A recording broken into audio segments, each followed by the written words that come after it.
Namaste Bitya, Khushrao Bitya. Today we'll be continuing with the types of tissues. In previous session we had discussed about epithelial tissues, and in this session we'll be discussing about connective tissues.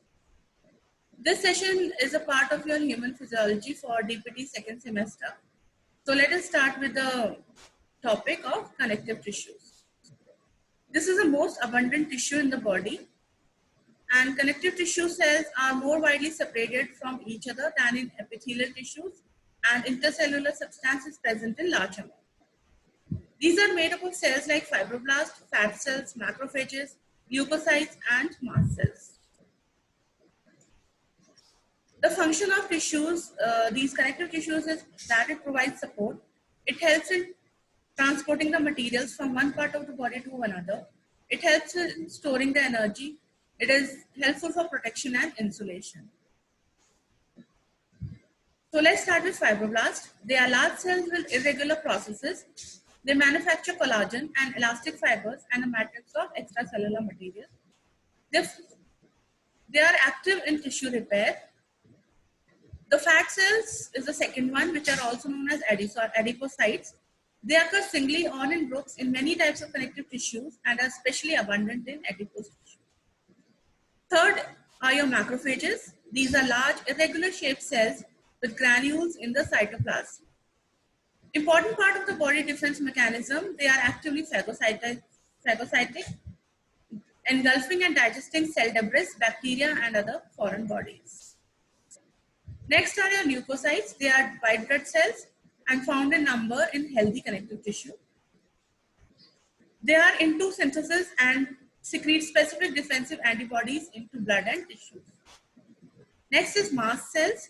They are similar to basophilic leukocytes and they are found in loose connective tissues under the fibrous capsule of some organs like liver and spleen.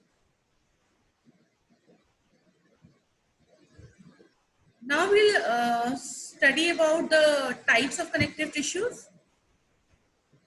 There are total 7 types: loose areolar connective tissue, adipose, reticular tissue or lymphoid tissue, dense connective tissue, cartilage, bone, and fluid connective tissues.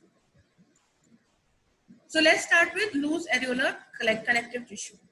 They are most generalized type of connective tissues. The matrix is semi-solid with many fibroblasts and some fat cells, mast cells, and macrophages. They are found in almost all parts of the body, providing elasticity and tensile strength. It connects and supports other tissues under the skin, between the muscles. Next is adipose tissue, which consists of fat cells or the adipocytes. They are of 2 types, white and brown adipose tissues.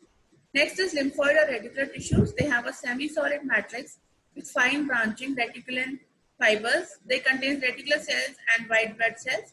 They are found in all lymph nodes and all organs of the lymphatic system. Then is dense connective tissue. These contain more collagen fibers and fewer cells than loose connective tissues. The dense connective tissue is again subdivided into fibrous and elastic tissue. The fibrous tissue is made up of mainly close-packed bundles of collagen fibers with very less or very little matrix and few fibrocytes. They are found in ligament, tendon, fascia. Then is elastic tissue, which is capable of extension and recoiling back. There are few cells and matrix consist mainly of masses of elastic fibers secreted by fibroblasts. They are found in large blood vessels, trachea, and bronchi. Next is cartilage. The cells are very less and lie embedded in matrix, reinforced by collagen and elastic fibers.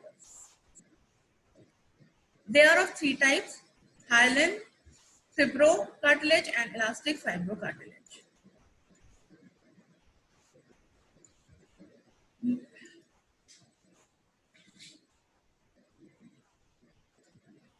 Next is the bone, which is a type of connective tissue. They have diaphysis or shaft and 2 epiphyses or extremities. The diaphysis is composed of compact bone. Epiphysis consists of an outer covering of compact bone with cancellous bone inside. There are 2 types of bone, spongy and compact.